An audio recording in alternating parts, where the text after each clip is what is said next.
Let her go, Anakin. Anakin. Let her go. Let her go, let her go. Please stop force choking your secret wife. Let her go, Anakin. Let her go. When you think about it, lightsabers are kind of like plasma knives. Here I stand in the glow of the lava. Let the smoke billow up. The heat is really great for growing Yavanian guava. Do do do do, do do do do. It's funny how some distance makes everything seem small.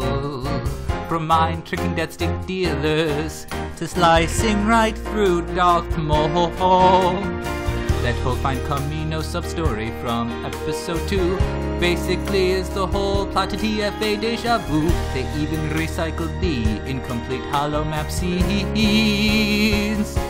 See what I mean?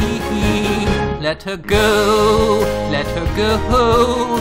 Be one with the wars and stars. Let her go, Anakin, let her go.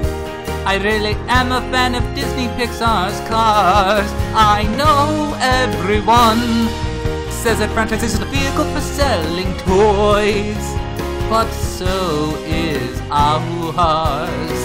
Lightning McQueen, let's go and make some noise. Ka-chow!